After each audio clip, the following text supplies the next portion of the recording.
এখন আমার প্রেগনেন্সির 35 উইকস রানিং চলছে।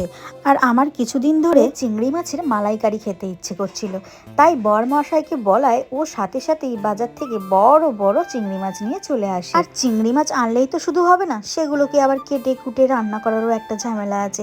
তাই আমি সেগুলোকে কেটে নিয়ে মাছগুলোকে পরিষ্কার করে মাছগুলোকে নুন হলুদ মাখিয়ে নিয়েছিলাম।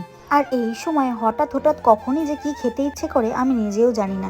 হঠাৎই এমন জিনিস খেতে ইচ্ছে করে, রাত্রিবেলা বলো বা ভোরবেলা বলো, তখন হয়তো সেই সময়টা পাওয়া যাবে না, কিন্তু বরমশাই পরের দিন হলেও সেই জিনিসটা আনার চেষ্টা করে। আর এই চিংড়ি মাছের মালাইকারির কথা যদি বলি, এটা আমার নিজের হাতে বানিয়ে খেতে খুব ইচ্ছে করছিল। তাই দেখো সব রকম মশলাপাতি করে নিয়ে আমি চিংড়ি মাছ রান্না করতে বসে গেছি। আর আজকে জানো আমার 9 মান্থের চেক আপও ছিল সাব সেন্টারে, তাই আজকে আমার সাব সেন্টারে যাওয়ার দিন। মা বাদবাকি রান্নাগুলো সব করেই রেখেছিল, আমি শুধু মাকে বলেছি যে চিংড়ি মাছের মালাইকারিটা আমি রান্না করব, আর আমি আমার মতো করেই রান্না করব। তো এদিকে দেখো আমার চিংড়ি মাছগুলো ভাজাও কমপ্লিট হয়ে গেছিলো, আর এদিকে মশলা কষিয়ে আমি দিয়ে দিয়েছিলাম নারকেলের দুধ। আর এদিকে দেখো আমার চিংড়ি মাছের মালাইকারি কমপ্লিট। আর এই গরম গরম চিংড়ি মাছের মালাইকারি দিয়ে গরম গরম ধোঁয়া ওঠা ভাত খাওয়ার মজাই আলাদা। কিন্তু আমি খাবো পরে, আগে যাই গিয়ে স্নান করে রেডি হয়ে। তাই যেমন কথা তেমন কাজ, আমি স্নান করে চলে এসেছি আর রেডিও হয়ে গেছি।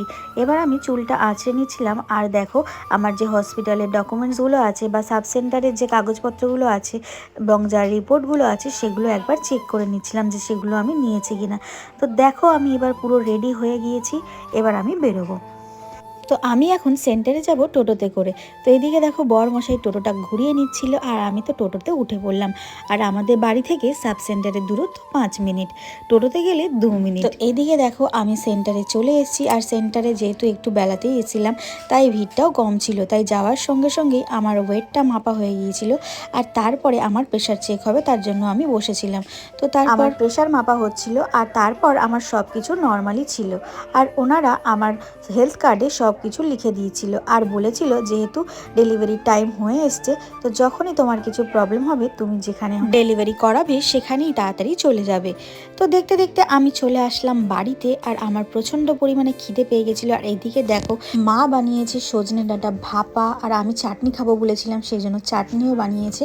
আর আরও একটা মাছের ঝোল বানিয়েছিল, কিন্তু আমি সেটা খাইনি। আমি সজনে ডাঁটা ভাপা আর এদিকে আমার চিংড়ি মাছ নিয়ে বসে পড়েছি। তো দেখো গরম গরম ভাত আর চিংড়ি মাছ, উফ কি যে শান্তি, সেটা তোমাদেরকে বলি কি করে। তো দেখতে দেখতে আমার প্রেগন্যান্সি জার্নি পুরো শেষের পথে।